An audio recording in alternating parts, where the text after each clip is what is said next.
Сәлем достар, сіздермен бірге орынай бүгін пісіретініміз біздің банафи-фай.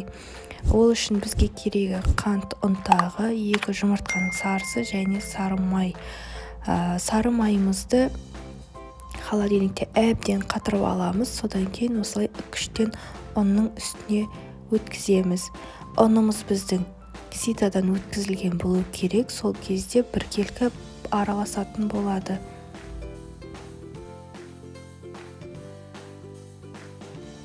Содан кейін ұнымыз бен сары майымызды әбден бір-бірімен біріккенге дейін қолымызбен уқалап осылай әбден араластыратын боламыз.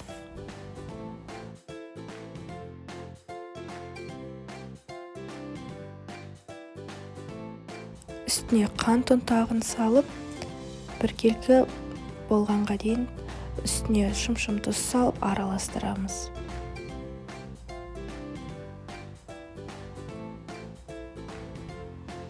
Жұмыртқаның сарысын қосып, қамыры илейміз.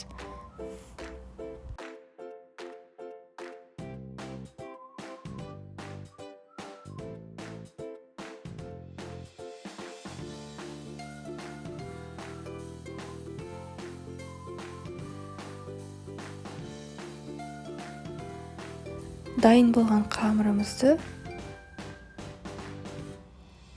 салафанға салып, тоңазытқышта 1 сағатқа демалтып қоямыз.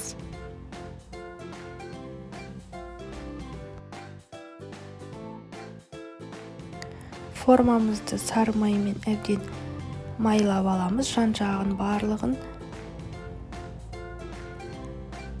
Яғни піскен уақытта біздің қамырымыз формаға жабысып қалмау үшін. 1 сағат демалып болған қамырымызды осылай формаға әдемі қылып біркелкі етіп жаямыз.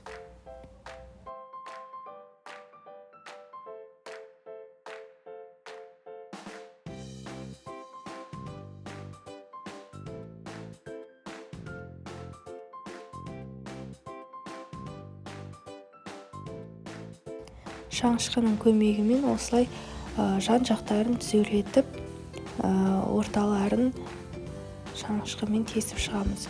Қазір пісірген уақытта көтеріліп кетпеу үшін. Болғаннан кейін суытамыз. Суығаннан кейін үстіне вареный сгущенкамызды жағамыз. Толық жан-жағына жеткізіп, барлығын жағып шығамыз.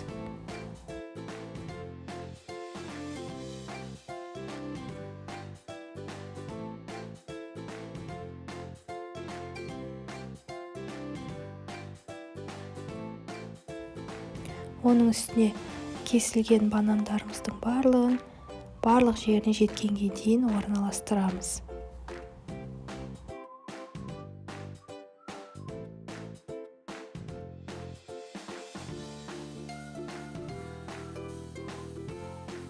Креміне келетін болсақ, сливкидің үстіне қант ұнтағын сеуіп, қоюланғанға дейін миксермен араластырамыз.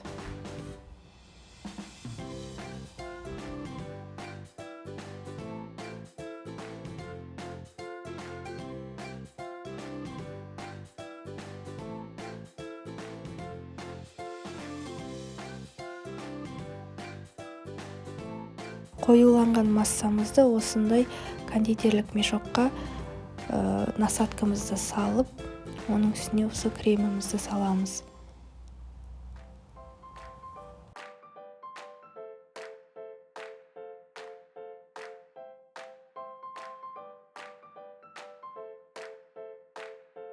Дайын болған кремімізді бананның үстіне әдемілеп тұрып орналастырып шығамыз. Видеода көріп тұрғаныңыздай мендегі насатка узорланған, ал сіздерде болмаса банафи-файдың кәдімгі шарик шығаратын насаткасын пайдалансаңыздар болады.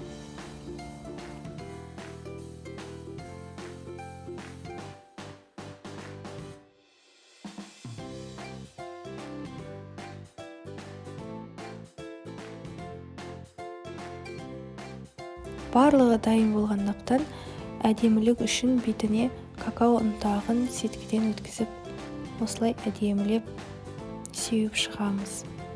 Барлықтарыңызға рахмет. Видеоны соңына дейін көргендеріңіз үшін. Мені қолдап, видеоға лайк басып, комментарий жазып, достарыңызбен бөліссеңіздер болады. Астарыңыз дәмді болсын. Сіздермен болған Орынай.